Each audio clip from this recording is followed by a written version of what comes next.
Welcome again, friends, to the channel. My name is Busiso Spencer Khadebe, and welcome again to Spencer Speaks, where we tackle marketing concepts, using marketing concepts just to align it to personal branding. Now, today, as in the title, it is Name Your Price, and it's a talk about understanding what price really you attach to yourself. The more you understand your price, the better you will be able to negotiate for your future and for your present. And that too many of us really can't even quantify or place the value to our pricing. And so that's what we're going to be talking about today, and just tackle that just to understand what pricing is. Many of us understand it that it is what we place to an object, and that determines the value associated with that particular price. And so with that, we always complain that sometimes this is too high, this is too valuable. We don't even say too priced. It's almost as if we understand that when something is demarcated a certain price, it automatically speaks to the value of what it is. If something is of a lower price, there's a quick assumption and perception that that might not be of value. And that's where we debate would rather you spend so much money because you believe that whatever that you spend, there's some level of value to what you're acquiring. And that is essentially what is that about. And so sometimes when we can always debate on the psychological parts of how it's done so that we're enticed and intrigued when we see the stores, when they tell us that something is on sale 50% off, and we go crazy because if we see that it's 50% off, our perception that before we got it at that rate of 50% off, we believed it to be something that is of a high value. And so when it is cut down and then it is 50% off, the immediate assumption is that, I'm getting a bargain because what I already perceived to be of high value is now cut right in the middle, and I can get it and I can be glad and associate that with who I am. And that is the trick and the play in the pricing, so to speak, that we all get to experience every single month, every single day, whether it's on food, clothing items, things we want to buy, cars, houses, values, whatever it is.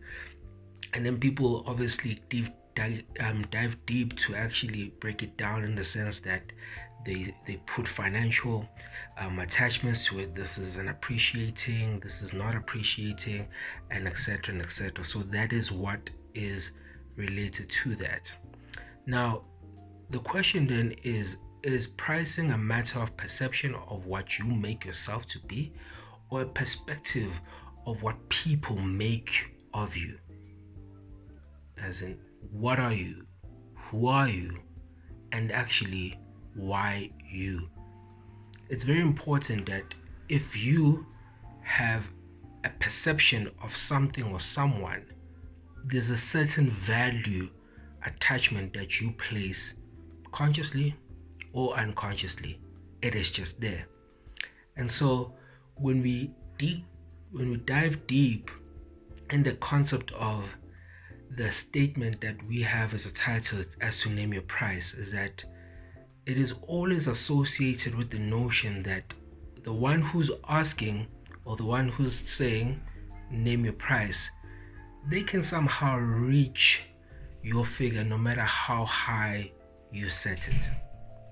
So if somebody can say name your price, they are clearly in the position to say, I can reach whatever price that you have set out for yourself in exchange as well for whatever that they want. And when somebody can make that bold statement to say name your price, they are saying no matter how high you go, no matter how high you go, they are able to reach that particular price, which is very interesting and quite alarming.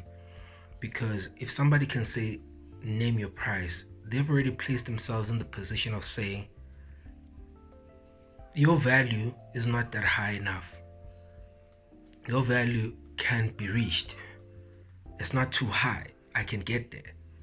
therefore name your price, and I can do it. But also on the other hand is the person is resourceful of giving of whatever it is that he is asking of.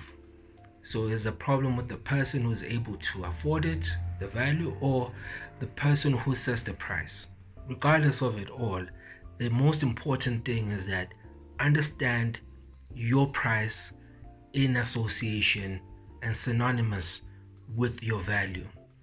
Now in marketing, there's various types of pricing, as I've indicated in the beginning of the video, that there's price penetration where they set the price high, relatively high, to attract or to get people to believe and create the perception of value and quality, and they get to the point where they actually do not compromise. When you see that a lot with Apple products, no matter how many years down the line, they still remain at that price penetration, price scheming rather, points, price scheming, that they set the price so high in price scheming that it is so high relatively that you believe in that quality and you move with that and believe that the product is indeed associated with that. And then with price penetration is focusing at the point of saying that we're going to set the price relatively low to attract as many people as possible so that we can be able to even promote brand switching. So the low price to it is that a lot of people obviously tend to run to it because of what they can access, because it's always about the demand and then the accessibility and the acquisition of what it is that you get. So how does this now tie in to personal branding? Is that the price that you set for yourself for anybody to acquire you or anything relatively to you is important. It's very much important to get it to that point of understanding that you need to be at the point of knowing what you value. You can't penetrate everything. You can't use price penetration for everything that you have and see, because you will diminish the brand that you are as an individual. But also, you can't always use price scheming where you set the prices high that you can't be attained. There must be a certain equilibrium and a balance for you to have in both ends, and that's what's critical to have and do relatively to that. And a story is told about a gentleman named Stuart. So he tells a story about his grandson. So he has this precious stone with him, and he says to his grandson, no matter what you do, do not sell the stone. Do not. But then what I'm going to ask you to do, go around people, asking them and finding out what is it that they believe this stone is worth, or the value to the actual stone. So he goes to the fruit vendor, and then the fruit vendor speaks to him and says, wow, this stone is so amazing, it's beautiful. I will give you 12 of fruits if you just give me the stone. The boy says, no, my grandfather said I shouldn't sell it. He moves to a vegetable vendor. The vendor says, you know what? Wow, amazing. The stone is so precious and looks so beautiful. I could keep it to my home. I can give it to my wife. I will give you a batch and a bundle of potatoes. And then the boy says, no, thank you very much, kindly, but my grandfather said I should not sell this stone to anybody. But then the boy also moves to a jeweler, and the jeweler says, oh my goodness, this stone, I would sell whatever I can to ensure that I can get the stone from you. And then the boy is also now alarmed, but then continues to say, my grandfather says I should not sell it.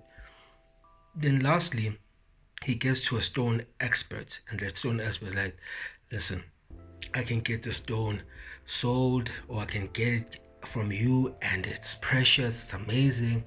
Look at shine, the lights, reflections, all of these things that are about the stone. I'll give my life savings just for you to give me the stone, because I know what it is that I would use it for.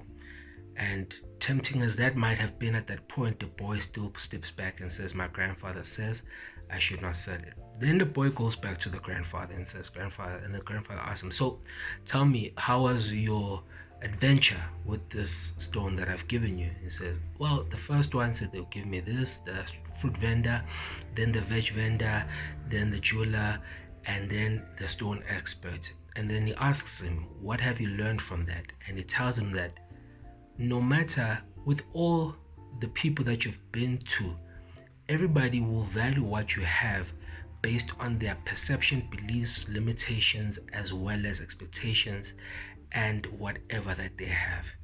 Little would people give you or evaluate something that you give them based on what it actually is about. They'll always give it to you based on their limitations in their perception.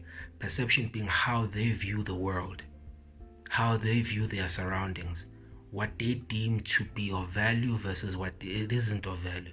And so it's important that you understand the quality of your value and not compromise it in anything. Thank you very much.